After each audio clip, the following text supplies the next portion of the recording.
مبروك عليك الباك اسيدي. شنو هو دير دابا؟ عرفتي شنو؟ اما دير الهندسه ولا سير قرا في كليه الطب. وما حشمتيش جايب باك بمقبول، غير سير شرك داك الكرتونه ودير شي كروسه ديال الديسير. والله الا باك مقبول، اكون غاسقه تيحسن ليك.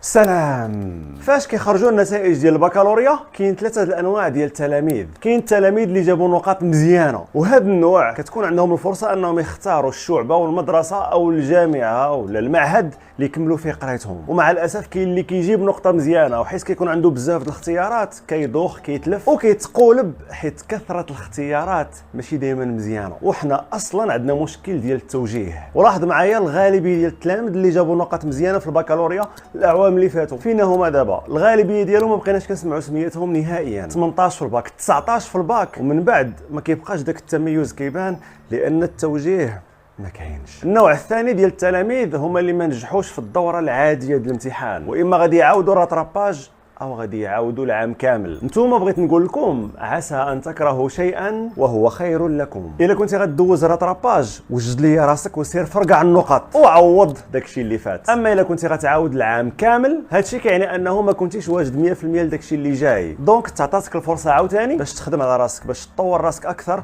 وباش تدوز امتحانات وتجيب فيها نقط مزيانه وتكمل مزيان من بعد. ودير في بالك ان سيدي ربي فاش كيسد قدامك شي باب هادشي كيعني ان داك الباب ما كانش فيها الخير، ولكن في نفس الوقت كيتحلوا بيبان واحده اخرى. خاصك غير تحل عينيك وتشوف رزقك فين كاين. اهم حاجه ما توقفش في بلاصتك وما تقولش هذه نهايه العالم. بما ان الروح مازال كتطلع وتهبط هادشي كيعني انك مازال ما ساليتي ومازال كاين رزقك في الدنيا. تحرك، دير السبب وما يكون غير الخير. وشحال من واحد عاود الراتراباج او عاود العام كامل وكاين اللي كان باغي هو يعاود العام حيت عارف راسو انه حتى الا نجح ما غينجحش وهو واجد، وبالتالي فعاود باش يطلع مزيان. كيف ما كيقول لك كنرجعوا خطوه للور باش نزيدوا 10 الخطوات لقدام. وهذا الشيء اللي بغيتك ديرو في بالك وتفكر فيه وتخدم عليه. ارى ان النوع الثالث ديال التلاميذ هما النوع اللي ما كيهضر عليهم حتى شي واحد، ما كيتسوقوا لهمش الناس بزاف، وهما التلاميذ اللي نجحوا ولكن نجحوا بنقطه على قد الحال.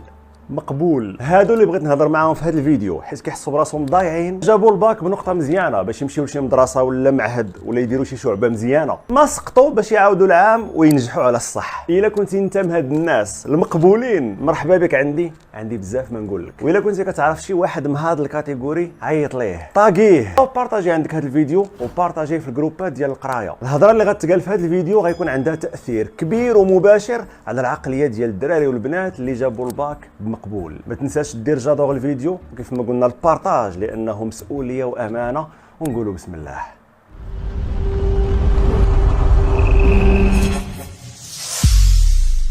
اغلبيه الدراري والبنات فاش كيشدوا الباك بمقبول كيحسوا براسهم ضايعين ديال بصح. كيقول لك انا جبت نقطه ما صالحه لوالو، ما عندها ما دير لي من غير لافاك او التكوين المهني.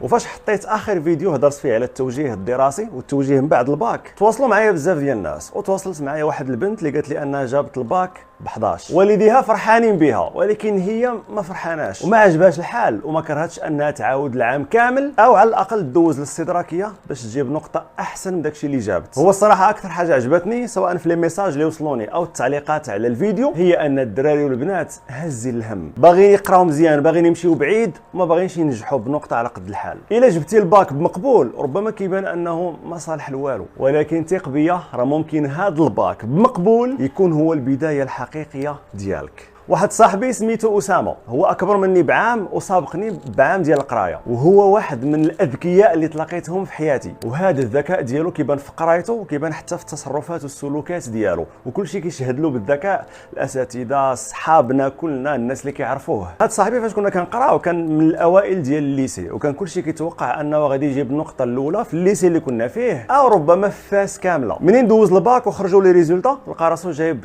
تقريبا 12. اش وقع؟ حتى واحد ما فهم. اسامه بغى يدير اعاده تصحيح ولكن عائلته من عرفوا ان القضيه فيها المحكمه وفيها الطعن في شرف الاستاذ قالوا ليه صافي يا ولدي بلاش، غير ديباني وقضي باش ما كان. وعمري غنسى الحاله النفسيه اللي كان فيها اسامه وكيفاش دوز داك الصيف كامل هو مأزم مخنوق ما كيهضر مع حتى شي واحد، سد على راسو ما باغيش يدير حتى شي حاجه. فاش قرب شهر 9 وغتبدا القرايه عاوتاني لقى راسو انه ما عندوش اختيارات من غير لافاك او التكوين المهني. هو اختار يدير التكوين المهني ومشى دار شعبه اللي قريبه من التخصص اللي كان باغي يديرو باغي يقرا فيه لانجينيوري وهو الطوبوغرافي. بدا كيقرا في ليستيا ودفع الباك ليبر باش هكا زعما يوجد راسو ويدوز مزيان ويعوض داك الشيء اللي وقع له في الباك الاول ديالو، وهكا يرجع يتقاتل على قبل الحلم ديالو. دوز داك العام كامل، دوز الامتحانات ديال ليستيا، جاب نقاط مزيانه كيف ما كان متوقع، ومشى يدوز الباك ليبر. خرجوا لي ريزولطا لقى راسو جايب 11. الصدمه هذه المره كانت مدوبله، حيت رجعت عليه الازمه ديال الصيف اللي فات وزاد عليها الازمه الجديده. ولكن واحد اللحظه اقتنع باللي رزقه ما كاينش في الباك، وداك الطريق اللي هو اختارها ماشي هي الطريق اللي غادي ينجح فيها. خاصو يقلب على طريق واحده اخرى، طريق اللي غينجح فيها اكثر وهي اللي غتكون مناسبه للقدرات وداك الشيء اللي عنده، وسيدي ربي غادي يزرع البركه ديالو. فعلا دوز داك الصيف عاوتاني وبدا كيقرا الدوزيام اني ديال ليستيا، جاب نقاط مزيانه، وفاش دوز البروجي دو فان ديتود ديالو داك الشيء ديال ليستيا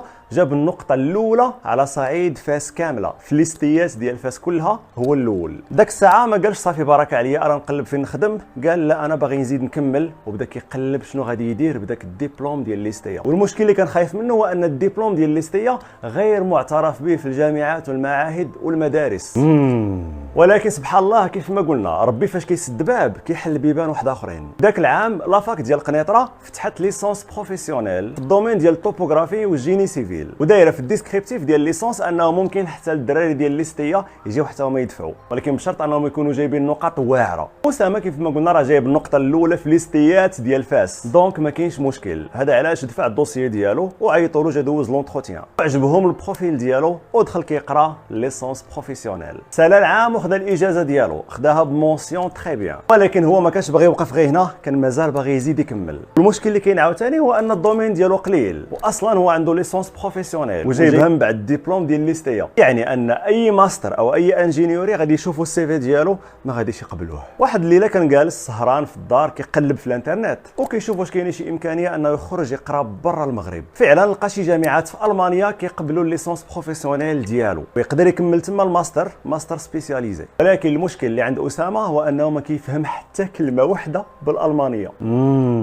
في هذه اللحظه قرر انه غادي يوقف القرايه، غادي يمشي يدير سونتر دابيل باش يدخل شويه الفلوس ويحرك الناعوره وباش يعاون والديه في المصاريف، ومن ناحيه اخرى دار السونتر ديال اللغات باش يتعلم الالمانيه. اكثر من هكا التليفون ديالو، البيسي، اي حاجه عنده الكترونيك دار فيها اللغه الالمانيه، وبدا كيسمع الاغاني ديالهم وكيتفرج الافلام والمسلسلات ديالهم. تقريبا 6 شهور كانت كافيه باش يتعلم هذه اللغه، بدا كيهضر بها وكيفهم الا هضر معاه شي واحد. في هذه اللحظه هذه وجد الدوسي ديالو ودفعوا ل3 الجامعات في المانيا، قبل في 2 منهم وداروا معاه انه غيدوز لونتروتيان باغ انترنت بالسكايب. في لونتروتيان عجبهم البروفيل ديالو، كيفاش كيهضر، الحركات ديالو، الطريقه ديال التفكير ديالو، وتقبل في دوك لي ماستر بجوج. اختار وحده فيهم، صيفط لهم المسائل ديالو وقادوا ليه الوريقات باش يمشي يقرا تما. في هذه اللحظه هذه اسامه مهندس دوله في الطوبوغرافيا، مزوج وساكن في المانيا، وهذه مده كان جا للمغرب وتلاقيناه وتقهوينا مجموعين. جبدنا الهضره على ايامات الباك وداك المحنه كلها اللي دازت عليه، وقالنا الحمد لله على ذاك الباك اللي جبته بمقبول، حيت هو اللي وصلني لهذا الشيء اللي انا فيه. القصه ديال اسامه زوينه وتقدر تانسبيري بزاف ديال الدراري والبنات، ولكن راه داك الشيء اللي دوز اسامه، داك التكرفيس وداك الشيء كامل اللي عاش هو سر النجاح. حيت واخا كان كيتبلوكا وكيحصل كيقلب على الحل، كيطيح كيحاول انه ينوض وكيخدم وكيطور راسو، هو عارف القدرات ديالو، عارف راسو انه واعر، ماشي كيتباهى بهذا الشيء هذا، بالعكس بل كيستغلو بطريقه ايجابيه. هادشي اللي خلاه انه في الكورسيس ديالو في المسار الدراسي ديالو كامل كان متميز، اما كيكون الاول او من الاوائل. دابا حاليا عايش في المانيا، بلاد اللي كتحترم الكفاءات والقدرات والناس المتميزين، واخا هكاك هو مازال كيقلب انه يزيد يطور راسو اكثر ويزيد يعطي اكثر،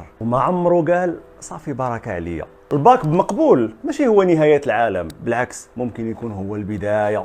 فاش قريت التعليقات على هذا الفيديو لقيت شحال من واحد كيسب البلاد وكيقول لك هنا ما كاين ما يدار وبنادم كيضيع وقته والمجهود ديالو، شنو درنا بهذه القرايه هذه؟ هنا ما كاين لا قرايه ولا افاق. وهذه الهضره هذه كتقلقني لانها هضره ماشي صحيحه، حيت يا صديقي البلاد ماشي هي اللي كترزق، الرزاق هو الله، وسواء درتي السبب هنا او في بلاد واحده اخرى رزقك غادي يوصلك حتى لعندك. ولكن حنا فينا واحد العيب خايب واللي هو العجز، دغيا كيغلبنا، دغيا كيمشي لنا السفل. في الوقت اللي الحياه بغات اللي يتقاتل، بغات اللي يصبر ويكمل وما يوقفش. الحياه بغات اللي يواجه المشاكل ما يقولش وصافي انا فشلت انا ضعت، بالعكس كيف ما كان هذا المشكل هذا سيدي ربي يعطيك القدرات كامله وعطيك الناس اللي دايرين بك اللي ممكن يعاونوك باش تخرج من هذا المشكل وتخرج منه اقوى. بلاش من داك الهضره ديال غير لافاك وليستيه وهادشي غير تخربيق. لافاك وليستيه ماشي خايبين، نقدر نمشي نقرا فيهم وننجح فيهم ونقلب على شنو يدار من بعد. هادشي بلا ما نهضروا على المدارس والمعاهد اللي كاينين في المغرب، ممكن يكونوا في مدينتك ولكن انت ما عارف عليهم حتى شي حاجه. كنعقل واحد المره من بعد ما خديت الباك بعامين غير صدفه لقيت مدرسه عموميه كاينه في تطوان ديال الديزاين وديال الابتكار وهادشي هذا. ما عمر سحب لي كاين عندنا مدرسه في المغرب ديال هادشي، وفعلا كاينه وكيدخلوا لها الناس بالباك، كتدفع كدوز لونتروتيان ولا ليكري على حساب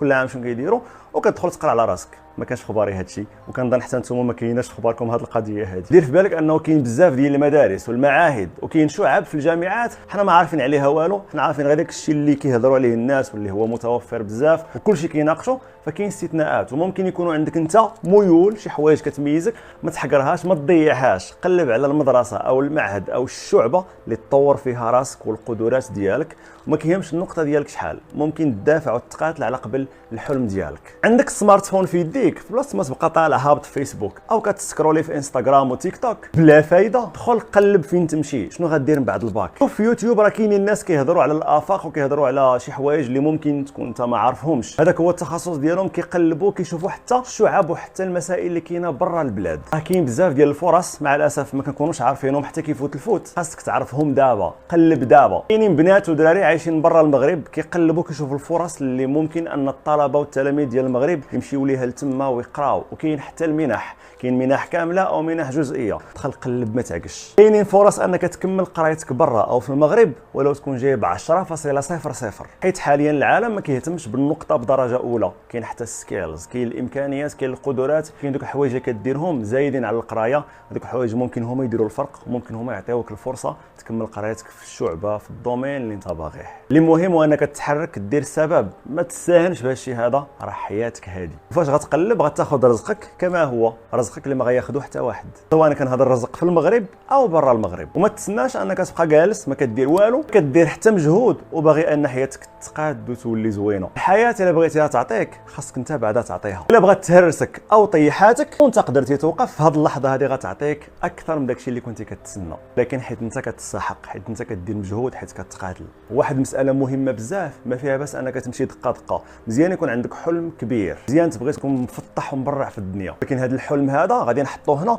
وغادي نمشي له دقه دقه. ما نقولش انا بغيت دابا نكون عايش في داك التفطحات اللي كنحلم بها، ما فيها بس تقاتل، سير بشويه عليك وغيجي واحد النهار اللي غتوصل. اللي مهم هو ان الخطوات اللي غدوز منها تكون حاسبها مزيان، عارف راسك مزيان شنو كدير، كيفاش كدير وفين ماشي. انا هذا هو رايي، والاهم هما الافكار والاراء ديالكم، خليوهم لي في التعليقات. غادي نهبط نقرا داكشي كامل اللي كتكتبوه، كنتفاعل معاه. الا كانت شي اضافه خليوها لنا في التعليقات، حتى انا كنستافد وكنفرح فاش كنلقى شي حاجه ما عارفهاش وكتجيني من عند واحد كيتبعني، حيت ماشي انا واعر، كاينين الناس كيتفرجوا فيا اوعر مني بمراحل، واتشرف بمتابعتهم وحتى بالمتابعه ديالكم كاملين. والا كان شي سؤال خليه لنا في التعليقات، غادي نجاوب عليه او غادي يجاوبوا عليه الناس اكثر فهما مني. وما تنساوش تشوفوا الفيديو ديال التوجيه الدراسي، التوجيه من بعد الباك، غادي يعاونكم بزاف ان شاء الله.